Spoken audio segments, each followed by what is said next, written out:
This is a little piece of Canadiana.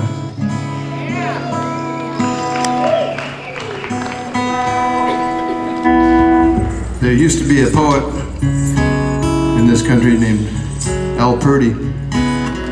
He was a great poet, actually. Slightly, I think he had an annoying side, from what I've read. I never met him. I probably could have if I'd known enough, but I didn't. But a few years ago now, I got asked to write a song for a documentary being made about him, about his life and times, and that's what this is. I didn't want to. The suggestion was I could have set his poems to music, and that didn't seem viable because it's not really that kind of poetry.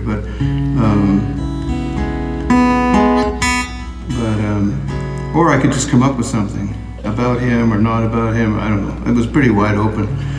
But I got this idea as I was talking to the people that wanted to have me do this. I got an idea.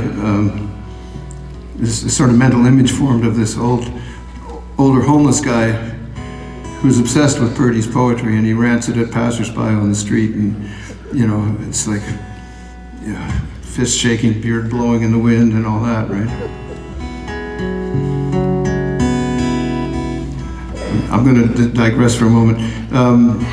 There's a lot of homeless people in San Francisco where I live.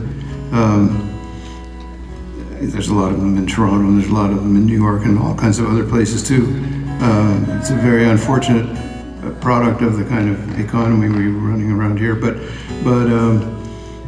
there they are anyway, and sometimes they are interesting. Sometimes they're annoying also, but sometimes they're very interesting. And in one case, I happened to be walking down the street, and there were two guys on a park bench that looked homeless, and one was kind of reclining on the bench, and the other was standing up, and he was carrying on this, what appeared to be a dialogue about something I couldn't, figure out, but he was very animated and going on about it, and he asked some sort of rhetorical question at one point, and the guy on the bench gave him an answer, and the guy speaking turned around, whirled around and went, "Fuck off, it's a private conversation."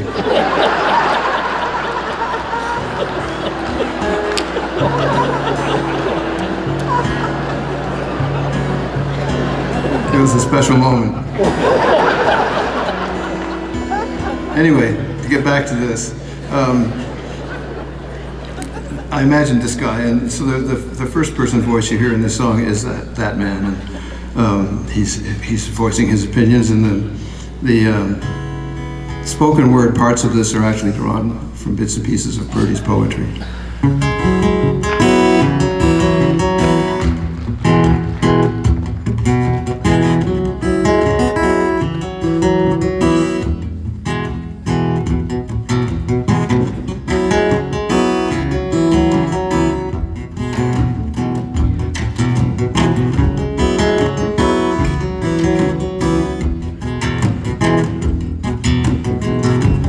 Stand in the swaying boxcar doorway, moving east away from the sunset. And after a while, the eyes digest a country, and the belly perceives a mapmaker's vision in dust and dirt on the face and hands here. Its smell drawn deep through the nostrils, down to the lungs, and spurts through the bloodstream. Campaigns in the lower intestine, and chants love songs to the kidneys.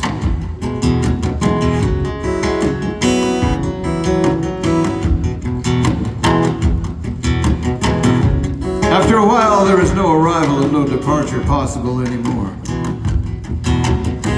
You are where you are always going. And the shape of home is under your fingernails.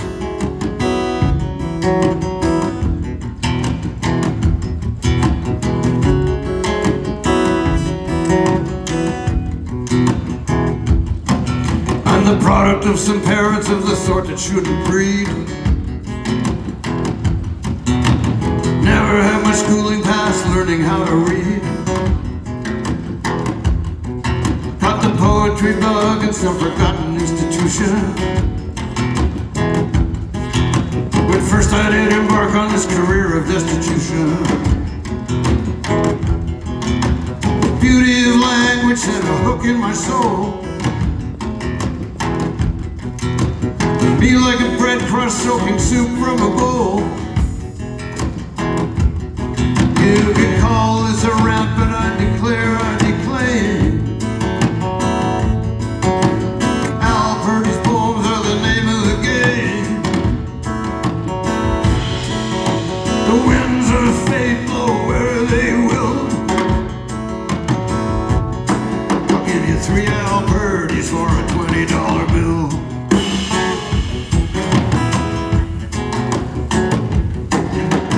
Parker's in the counting house counting up the bacon.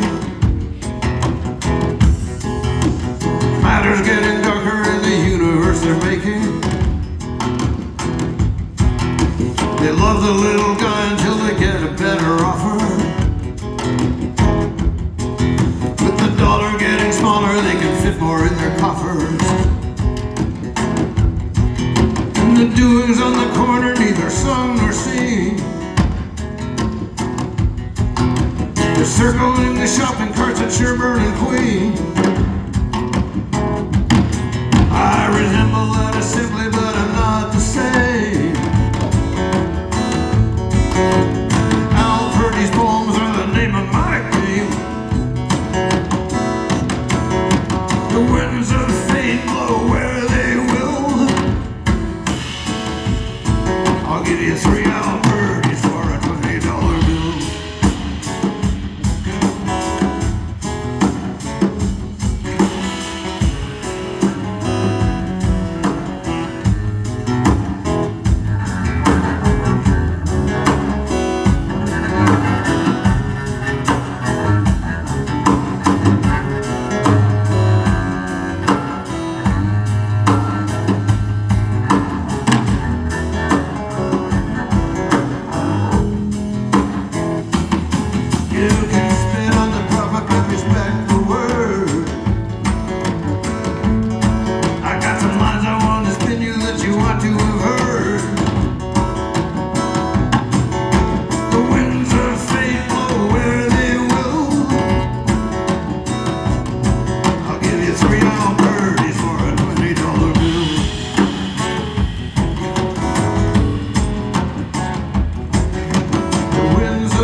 After the essence of everything had exchanged itself for words, had become another being, and could even be summoned from the far distance, we chanted a spell of names, and we said, "Mountain, be our friend."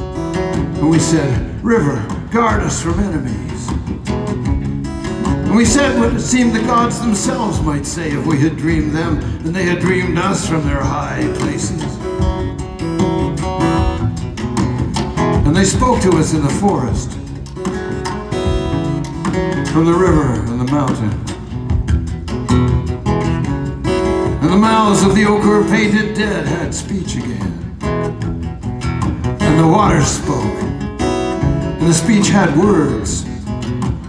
And our children remembered